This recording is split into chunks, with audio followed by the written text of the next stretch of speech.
Terrific Tuesday. How are we doing, everybody? I hope we're doing well today. We got an action-packed, crazy trade request that was going down. Cooper Kupp, Myles Garrett. And then I also want to touch on my predictions like I did yesterday with the AFC East. I'm going to touch on the AFC North today. Max Lawson's my big Ravens fan guy. Shout out to my guy. I love you, bro. But I want to start with Myles Garrett. So, trade. He requested a trade, guys. NFL teams, 32 of them. They're all interested. Okay? You do not find blue chip prospects like this guy in quite some time. He's the best defensive end I've seen in a decade. Okay? I have to dig back in my memory bank. John Abraham when I was younger, Julius Peppers, Myles Garrett. Only a handful of few. This guy's special.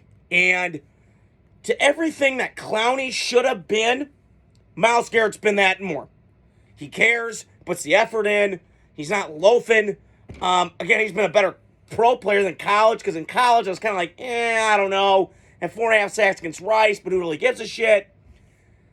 But Myles Garrett requested a trade. Now, where do I think he's going to go? If I had to guess, crystal ball, maybe Philadelphia. Strength on strength. That would be unfair. Girl, it's over right now. You got Detroit.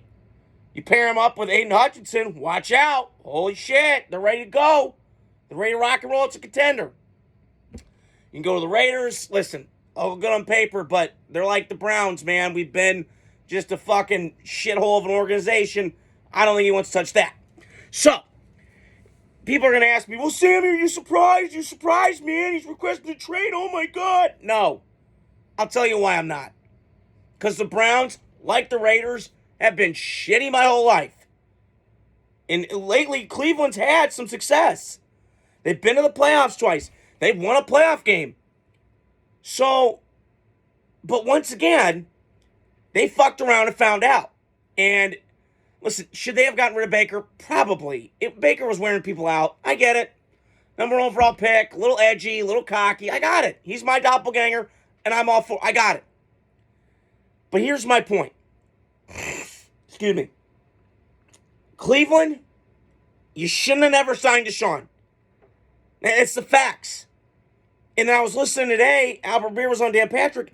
They're talking about this bullshit like, well, we wanted to bring in guys. Bullshit. You had the guy in the room. He got you the playoffs last year when he came off the couch. That's all you need to know. Eat the dead money. So what? You gonna hurt Deshaun's feelings? I know whose feelings he's hurting. Those massage therapists. That's who he's hurting. He ain't been the same. He's Bill Cosby. I mean, it's just... But again, Cleveland, you had a good thing going. But yet, this is what Cleveland does. They're low sports self-esteem. That's what I've heard for years.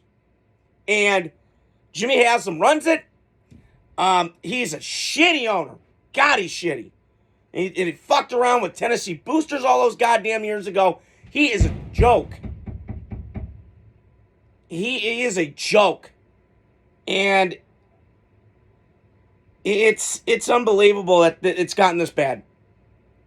It really has. And, you know, I pull for Brown fans. I feel for them. But I don't know. It's just a shame because this talent does not come around the block that often. And we just got to see. We got to wait and find out what team wants them, what team doesn't. So, you know, again, we got to wait and find out. My gut feeling, my crystal ball feeling is probably the Lions. But we got to wait and find out. We just got to wait and see. And in Cleveland, this is your fault because you had a good thing going with Baker and that crew a couple years ago, and you blew it.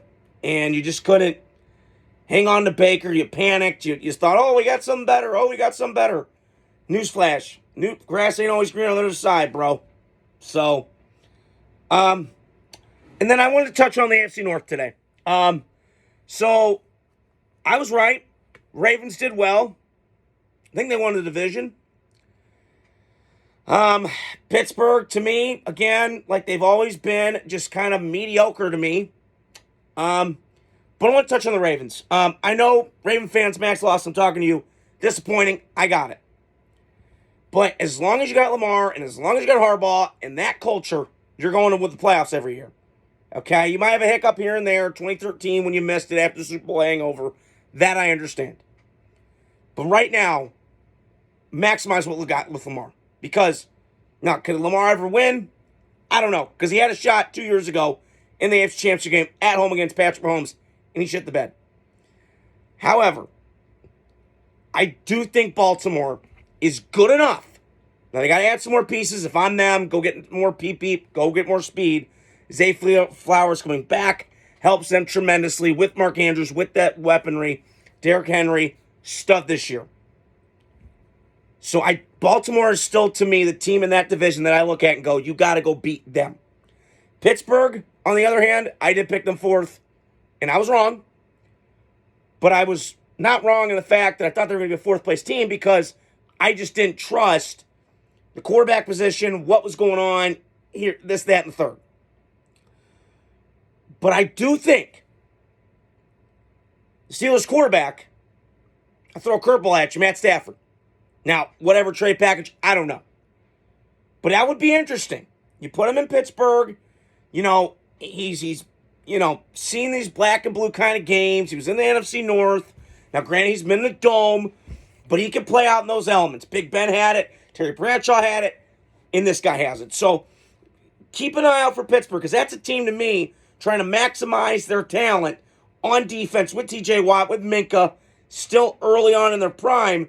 See if they can maximize that talent and obviously rocket ship it to Super Bowl, potentially, or nonetheless, go in a playoff game. Again, I've got my issues with Mike Tomlin. I don't need to address it anymore, but that's what I would do. The Bengals, I got nothing to say to them. Shame on them. Shame on them, because it's just a shame that you're going to let this happen 2 times, not once, because you did this once across the Palmer, where he just said, I'm out. I've had enough. I'm done with this bullshit. You screwed it up once, Cincinnati. You want to do it again? Because it's what it's going down to. You can't. Joe Burrow's putting up all these numbers, all this stuff, and yet you still can't get it done? Can I ask a question? What is taking you so long with Jamar Chase? Can you just get the deal done? T. Higgins, you could have got done a couple years ago. Excuse me.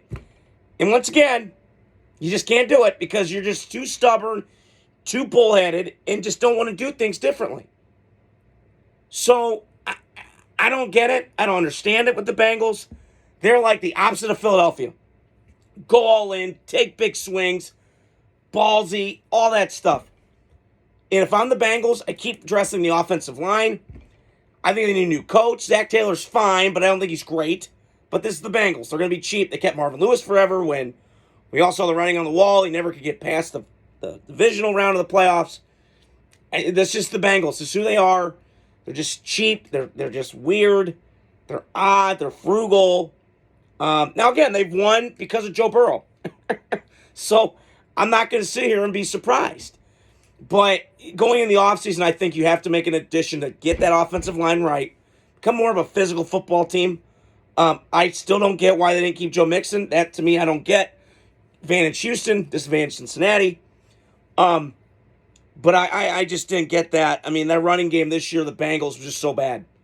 Now, everybody can go, well, the Raiders, yeah, we suck. Let's just move past it, okay? Anybody against our defense this year was sucking, okay? When our defense on the field the whole goddamn game and your offense can't do shit, that's when I saw problems. So, just saying, that's what I see with the Bengals. In Cleveland, like I've just mentioned off the top, they are in no man's land. They're in...